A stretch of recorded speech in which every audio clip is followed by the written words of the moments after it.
ক্রীড়াপ্রেমী মানুষ। সম্প্রতি মোহনবাগানের ইলেকশন নিয়ে যা হাইপ উঠেছিল তাতে মনে করা হয়েছিল 1990 কিংবা 2005-এর যে উত্তেজনা সেটাকেও ছাপিয়ে যাবে, কিন্তু শেষ পর্যন্ত আমে দুধে মিশে গেল। এই নির্বাচন নিয়ে কি বলবেন, যে এই সমস্ত বিষয়টা হাইপ তুলে সেটাকে তারপর এরকমভাবে নিয়ে যাওয়াটা কি বলবেন?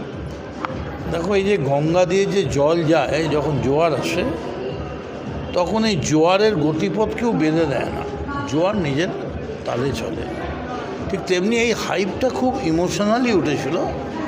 আবার কলকাতা মাঠে মোহনবাগান, ইস্টবেঙ্গল, মোহামেডান, আবার সেই পুরোনো দিনগুলো, আবার সেই পরিমল দে, হাবিব, আবার সেই রকম খেলা, এরকম আশা করে মোহনবাগানের ইলেকশনটা সেই হাইপটা তুলে দিয়েছিল।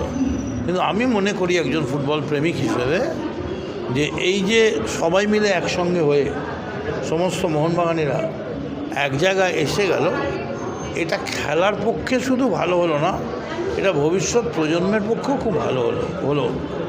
তার কারণ এটা যদি না হয়ে এটা নির্বাচনের দিকে গিয়ে তারপর একটা অশান্তি বা কিছু হতো, সেটা কিন্তু একটা ইতিহাস এবং একটা মানে উদাহরণ হয়ে থাকতো। এবং যেভাবে সুন্দরভাবে অ্যাডজাস্টমেন্ট হয়েছে তাতে আমার মনে হয় যে মোহনবাগানে এই মুহূর্তে কোনো মোহনবাগানই নেই যে বলবে আমি অখুশি। সবাই খুশি, এবং এই খুশি হওয়া টিম নিয়ে মোহনবাগান যা খেলবে, আমার ধারণা this will be the best year for Mohun Bagan. Debashis Srinjoy জুটিকে আপনি কি বার্তা দেবেন, কি বার্তা থাকবে আপনার? দেবাশিস সৃঞ্জয় জুটি আমার ধারণা যে গত 40-50 বছরের ইতিহাসে ফুটবল সংগঠকদের ক্ষেত্রে সবথেকে সেরা জুটি।